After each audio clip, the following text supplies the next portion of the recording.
খাওয়ার পরেও বলছে আমার তো কোনো জ্বালা নেই, যন্ত্রণা নেই, আর 1.5 মাস ওষুধ খাননি। এমনিভাবে 2007 সালের কথা বলছি আমি। দেখো ভজন কি জিনিস, ভজন অনর্থ নির্বৃত্তি। যখন তোমার জীবনে ভজন আসবে, সংসারের টানের থেকে সাধু সঙ্গে টান বেশি হয়ে যাবে, তখন অনর্থ নির্বৃত্ত হয়ে যাবে।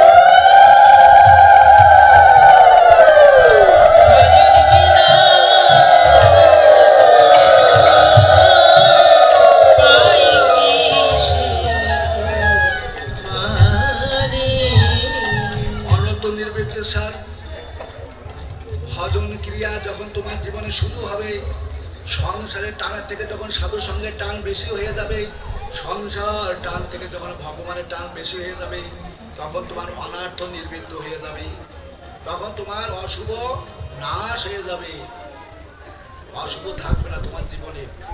দেখো সেই মেয়েরা কিভাবে সুস্থ হলো, 2007 সাল, এখনো তারা বেঁচে আছে, এখনো তারা বেঁচে আছে। অনর্থ নির্বৃত্তি, অনর্থ নির্বৃত্তি। আর অনর্থ নির্বৃত্তি হলে তখন নিষ্ঠা আসে, তত নিষ্ঠা, তখন তোমার নিষ্ঠা আসবে। অনর্থ নির্বৃত্ত হয়ে গেলে কি আসবে? নিষ্ঠা।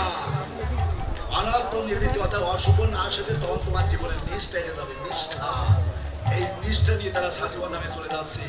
যখন তাদের অনর্থ নির্বৃত্ত হয়ে যায়, তখন তাদের নিষ্ঠা এসে যায়। নিষ্ঠা থেকে আসবে, নিষ্ঠা করে আসবে রুচি, ওই তখনই রুচি এসে যাবে, ক্ষুধা লাগবে। ওই রুচি তখন শিবা রুচি, নরোত্তম দাস মাগের শিবা অভিলাষ, তখন রুচি আসবে, ভগবানের শিবা রুচি, সাধু সঙ্গের রুচি। রুচি যদি একবার এসে যায়, রুচি থেকে আসবে আসক্তি।